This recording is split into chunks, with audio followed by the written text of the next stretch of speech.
Niko na baba yangu hapa mzee. Muongo, mimi sio mzee. Nina miaka 22. Utoto ni ulemavu tu. Tumenianza nikiwa darasa la 3. Sema kasula kana mvuto tu, ndio maana anaitwa mzee. Kwa baba yangu mimi nafanya sana, si ndio? Mimi naigiza, lakini nakutana na changamoto nyingi sana baba yangu. Kwa hiyo ningependa uweze kunisii jambo lolote mzee wangu. Kwanza nikwambie kazi ambayo haina changamoto iogope. Sio kazi. Kazi ambayo haina changamoto yoyote, shtuka. Kazi yenye mafanikio lazima iwe na changamoto. Umenielewa? Sasa yaani safari njema lazima iwe na trafiki barabarani, iwe na alama, iwe na kona na mabonde, yaani cha muhimu kufuata utaratibu au sheria. Alafu tupo duniani. Mungu aliumba wanyama, ndege, mimea, kila kitu. Hapo tukabahatika tukaumbwa na binadamu.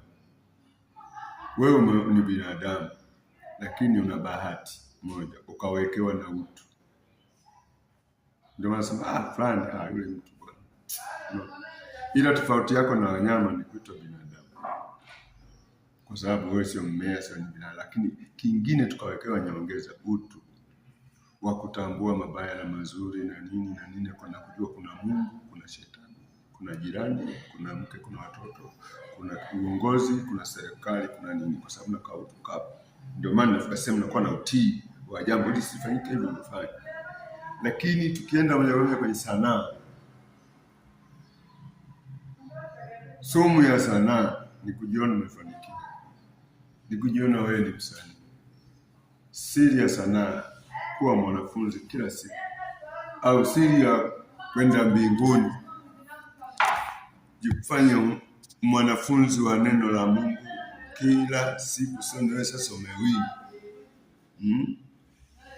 Kwa sanaa ni kama dhahabu inavyotafutwa mazingira magumu, mwishoni kinatoka kitu safi, lakini njia zake kimepita na kwenye mioto, kwenye nini, mara uji, mara makinikia, si vitu gasi ya kibao, baadaye mpaka inakuja kuwa dhahabu.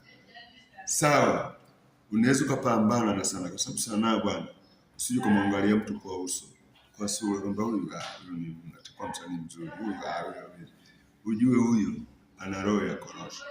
Sanaa ni